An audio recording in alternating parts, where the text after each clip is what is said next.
आज खेड तालुका युवा सेनेच्या वतीने तालुक्यातील कुरळी येथे मालवण सिंधुदुर्ग येथील राजकोट किल्ल्यावरील अवघ्या महाराष्ट्राचे आराध्य दैवत छत्रपती शिवराय यांच्या अश्वारूढ पुतळ्याची ज्या पद्धतीने विटंबना झाली व पुतळा पडला त्याबद्दल निषेध व्यक्त करण्यासाठी सर्व शिवप्रेमी व खेड तालुका युवा सेनेच्या वतीने कुरळी गावातील शिवस्मारकापुढे निषेध नोंदवण्यात आला। या प्रसंगी भ्रष्ट कंत्राटदार व महाराष्ट्र शासनाचा निषेध नोंदवण्यात आला। या प्रसंगी खेड तालुका युवा सेना जिल्हा प्रमुख बाजार समिती संचालक सागर दादा मुरे, सरपंच चंदन शेठ मुरे, युवा सेना समन्वयक खेड तालुका श्रीकांत भाऊ सोनवणे, सरपंच सागर बागडे, चेअरमन बाबा बागडे, आत्माराम सोनवणे, शुभमकड मंगेश सोनवणे इत्यादी उपस्थित होते। या प्रसंगी घोषणा सुद्धा देण्यात आल्या। फोकस महाराष्ट्रासाठी सिद्धेश कर्नावट, कुरळी।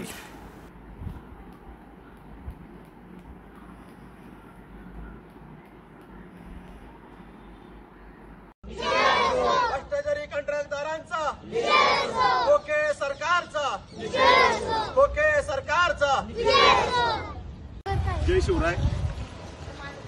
प्रथमतः काल परवा आपल्या महाराष्ट्रातील सिंधुदुर्ग जिल्ह्यातील मालवण येथील राजकोट किल्ल्यावर घटना घडली।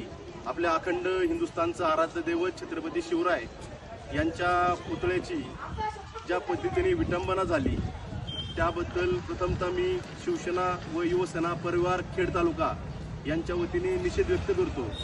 खऱ्या अर्थानं ज्या स्मारकाचं उद्घाटन आपल्या देशाचे माननीय पंतप्रधान माननीय नरेंद्रभाई मोदी यांच्या शुभास्ते झाले आणि खऱ्या अर्थानं निवडणुकीच्या अगोदर जणू काही आपण काहीतरी मोठं काम केलेलं आहे हे दाखवण्यासाठी या सरकारनं जो घाईघाईमध्ये जो पुतळ्याचं स्मारकाचं काम आहे ते पूर्ण केलं असं म्हणलं तर वावगं ठरणार नाही।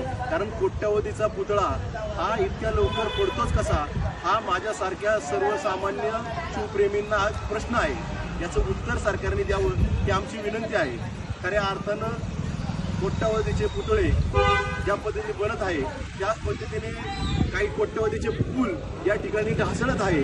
खऱ्या अर्थानं आपल्या देशामध्ये भ्रष्टाचार हा किती फाफवला आहे याचं उत्तर या कोके सरकारने द्यावं आणि मग आपल्या काही योजना असतील त्या सरकारपुढे मांडाव्यात अशी आमची विनंती आहे। खऱ्या अर्थानं काल सुद्धा आदित्य साहेब या ठिकाणी पाहणी करण्यासाठी गेले होते।